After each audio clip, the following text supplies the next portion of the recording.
Oke, Assalamualaikum warahmatullahi wabarakatuh. Perkenalkan, nama saya Nova Ahmad Maulana. Saya dari kelas T4003 dengan NIM 1202200315. Di sini saya akan menjelaskan dari Design of Radiation Therapy Problem. Ya, di sini Mary has just been diagnosed as having a cancer at a fairly advanced stage. Specifically, she has a large malignant tumor in the bladder area. Mary is to receive the most advanced medical care available to give her every possible chance to survival. This care will include extensive radiation therapy. Radiation therapy involves using an internal beam treatment machine to pass ionizing radiation radiation through the patient's body, damaging both cancerous and healthy tissues.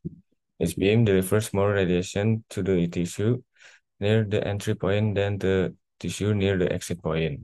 Scatter also causes cone delivery of radiation to a tissue outside the direct path of the beam. Because tumor cells are typically microscopically interspersed among healthy cells, the radiation dose throughout the tumor region must be large enough to kill the malignant cells, which are slightly more radiosensitive, yet small enough to spare whole cell. The goal of the design is to select the combination of beams to be used and the intensity of each one to generate the best possible dose distribution.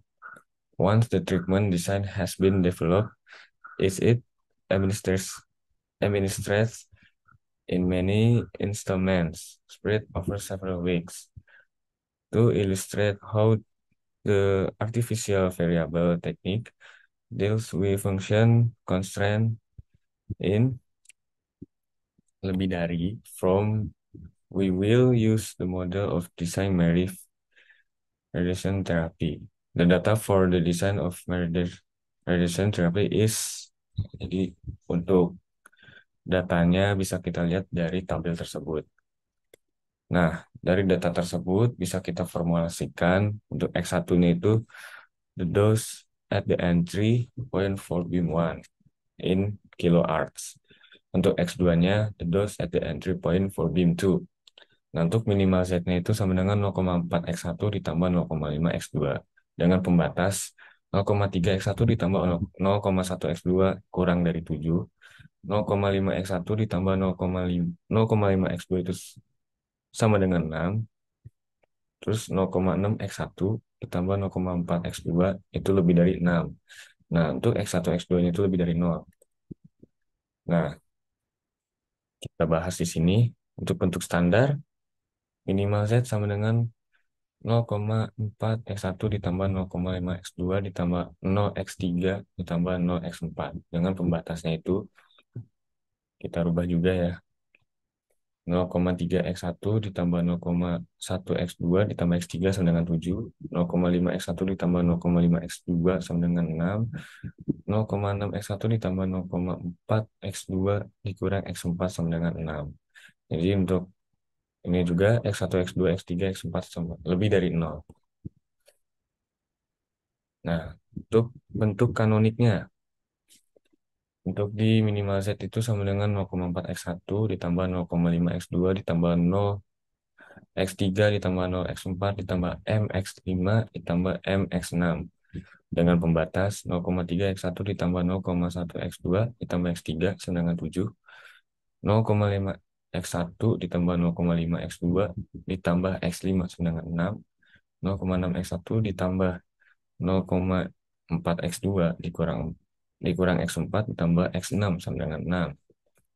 Nah, untuk X1, X2, X3, X4, X5, X6 itu lebih dari 6. Nah, di sini kita dapat iterasi satunya ya. Untuk di baris C-nya itu ada 0,4, 0,5, 0, 0, mm. Untuk di CB-nya itu 0, mm. Dan untuk di baris pertama di X3 sama dengan Untuk S3-nya itu 0,3, 0,1, 1, 0, 0, 0. Seperti data di sebelumnya. Nah, dari tabel di sini kita mendapatkan konstannya itu 766 dengan nilai Z-nya itu 12M. Dan untuk di baris C-nya itu kita dapatkan 0,4 dikurang 1,1 M. Untuk di yang keduanya itu 0,5 dikurang 0,9 M. Terus apa? DX3-nya itu 0, DX4-nya M, DX5-nya 0, DX6-nya 0. Nah, dari situ, dari iterasi satu ini, kita dapatkan lagi di iterasi 2. Untuk basisnya masih sama, cuman berubah di CB-nya. Nah, untuk DX3, itu kita dapatkan 0, minus 0,1, 1, 0,5, 0.